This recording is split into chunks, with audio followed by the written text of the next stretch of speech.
Hi, I'm Ali, salon director at the Head Gardener Hair Salon in Inverness, and I'm delighted to be sponsoring this brilliant new podcast called Lump.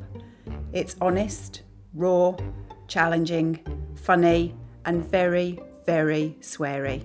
But let's face it, cancer is a bit bloody sweary. One last thing, make sure you rate, like, and share Lump wherever you get your podcasts. Thanks a million, and over to Pennie.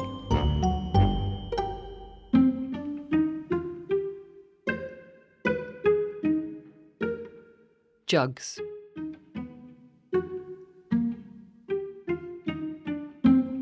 So I've been putting two and two together and getting one. I like to work things out. I'm a working things out kind of girl. And I've been figuring that if they found more than one site of invasive lobular carcinoma in my left breast, that means, pretty much, my left breast is fucked. So we cut to the chase, and before the results of the second set of biopsies are even inked and dried, we start asking, what next? My consultant surgeon stares at my bruised and battered breast and frowns. I could do a breast reduction if you want to try and conserve some of the left breast, he says, but it would be distorted, the nipple would be displaced, and they're not that big. I suppress a giggle and hear David, who's sitting the other side of the privacy curtain, do the same. Our childish humour at my apparently less than big boobies is undiminished by the gravity of the situation. I don't want to save this breast. I don't care about it anymore. I want it and the cargo it smuggles off and out of my body before it can do any more damage, assuming it hasn't done more already. I look at David for confirmation. In my mind, anything other than mastectomy seems daft. The surgeon runs through the options regarding reconstructive surgery, but his words blur and I forget them before I've heard them. I do this a lot at the moment, I find. Forget before I've even tried to remember. You don't have to decide right now, he says. We'll meet again when we have the results of the biopsies and decide then. But I want definites and plans and something with shape and edges to focus on. When can you do it? We ask. How soon? So although we don't have a definite plan and date, I leave a sketch of a time frame tucked into the strap of my imaginary bra. I figure me and left boob have about 3 weeks left together, give or take.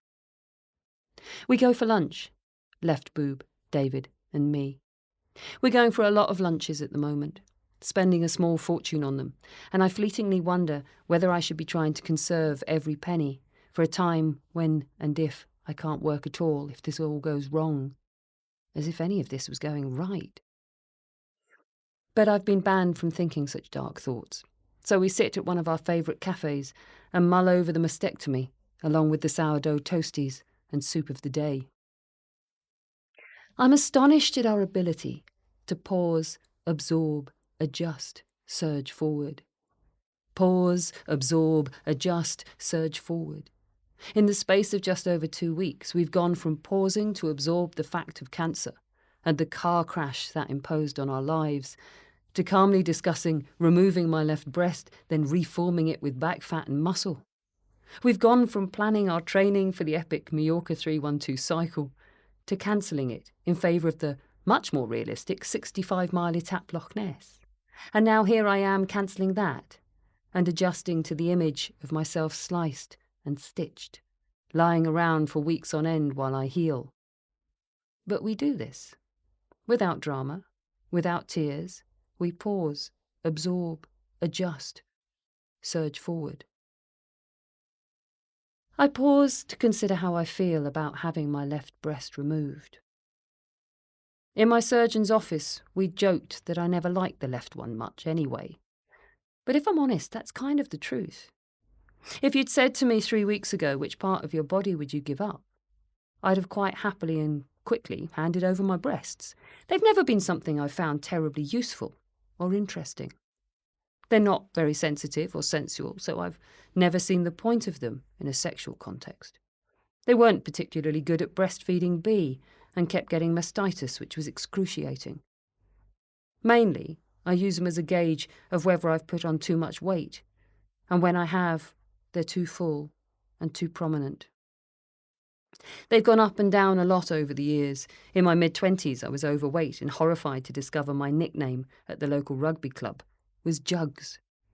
A couple of years ago, I had a 3D printed model of myself made during the course of making a programme about selfies. "Check out those puppies," my friend Ali had laughed when she'd saw mini me. I did check them out, and I was mortified. At the moment, they're not Jugs or puppies, but slightly deflated balloons. They are the boobs of a nearly 50-year-old, and my surgeon is right. They're not big anymore. I'm done with them. I'm sure some women feel they're tied up in identity and femininity and confidence. Not me. My boobs do not define me.